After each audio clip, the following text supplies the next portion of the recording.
They rolled up in shiny SUVs, dressed like they owned the world, demanding I sell my ranch or face legal consequences.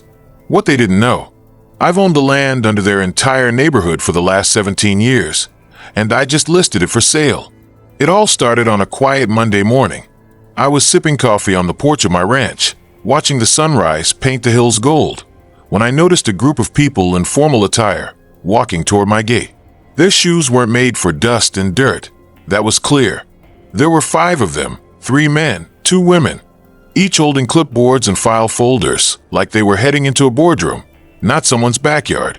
They introduced themselves as representatives of the Homeowners Association from Silver Creek Estates, the upscale neighborhood that had sprung up just beyond the tree line over the last decade. The one in the front, a man named Gregory with 2 white teeth and an overconfident smile, told me they were here on official business. Apparently, the HOA had voted unanimously to offer me a generous sum of money to purchase my ranch. His words were polished, but the intent behind them was anything but friendly. He handed me a contract and told me they were giving me 30 days to accept. If I refused, they'd escalate the matter legally, citing zoning violations, noise complaints, and anything else they could dig up. I didn't say a word. I just looked at them, then at the dusty boots on my feet, and smiled. Not because I was amused, but because this was the moment I had been waiting for. 17 years ago, I inherited this ranch from my uncle, a quiet man who had lived off the land and didn't trust banks or suits. What he didn't know, and what I discovered when I dug through his old papers, was that he also owned a massive stretch of land beyond the ranch. Over 300 acres, to be exact. It had once been cattle grazing land, but he stopped using it years before he passed. When I inherited it, I did some legal work to transfer the deeds, set up a trust, and quietly started leasing it out. Nothing flashy, just quiet investments. Over time, I realized that the land my uncle had left me sat right beneath the entire Silver Creek Estates development. You see, developers don't always buy land outright. Sometimes they lease it long-term or build on land they don't fully control, hoping the original owners never catch on. That's what happened here.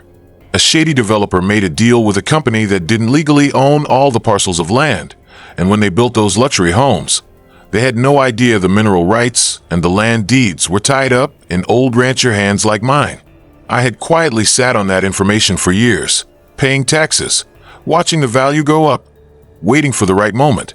And now they were standing on my porch, demanding I sell them the only piece of land I actually lived on, unaware that I held the fate of their entire community in my filing cabinet. I let them talk.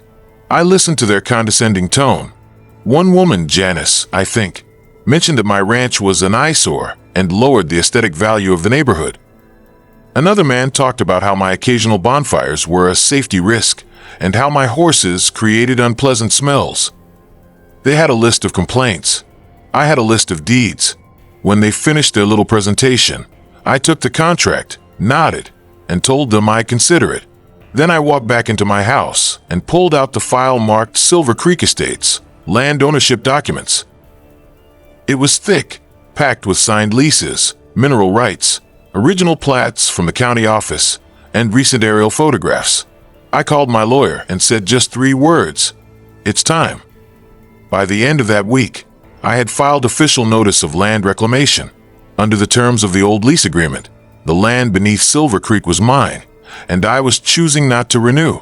According to the county records, the lease was set to expire in 90 days. That meant they either had to buy the land at my price or vacate it entirely. Of course, the HOA flipped. Gregory came back, this time with lawyers and threats. They tried to challenge the documentation, saying it had to be fraudulent. But I had paperwork going back decades, notarized, stamped, and filed in triplicate. Their developer? He was nowhere to be found. Apparently, he'd fled the country years ago after another land deal went south. They begged me to reconsider. Janice, the same woman who called my ranch an eyesore, came to my house in tears, asking how I could be so cruel. I reminded her of how she insulted my home just days before. I told her I wasn't being cruel, just taking back what was always mine. Then I did something that made the local news. I listed the land under Silver Creek for sale, not to the HOA, but to a commercial developer, A big company that wanted to turn the area into a mixed-use complex. Apartment buildings, a shopping plaza, maybe even a gas station or two. The thought of those pristine mansions next to a Taco Bell drive-thru made me grin. Neighbors who had once ignored me started coming by, asking for meetings. Some offered me double the market rate. One guy tried to bribe me with a boat, but it wasn't about the money. It was about principle. For years, they treated me like a second-class citizen in my own backyard. They called the county on me. They harassed my workers. They left nasty notes in my mailbox. Now, they were realizing the land their million-dollar homes sat on wasn't even theirs. The media caught wind of the story. It went viral. Rancher reclaims land from HOA that tried to evict him. People love the David versus Goliath angle. I got interview requests, podcast offers, even a book deal. But I wasn't looking for fame. I just wanted peace. And if selling their lots to a commercial developer was the price of that peace, so be it. The final blow came when the HOA itself tried to sue me for fraud.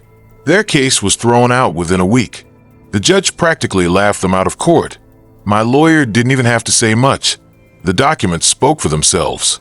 I watched over the next month as for sale signs went up around Silver Creek. Some homeowners tried to cut their losses and move.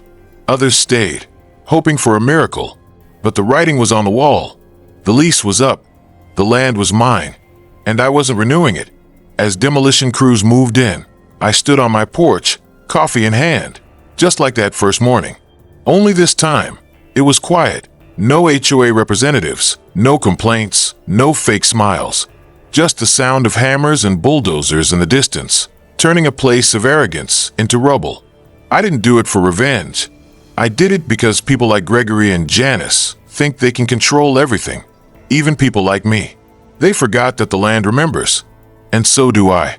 Never judge someone by their boots and dirt under their nails. You never know how deep their roots go. If you enjoyed this shocking real-life drama, subscribe for more true stories that uncover hidden power, pride, and poetic justice, only on Faces of Racism.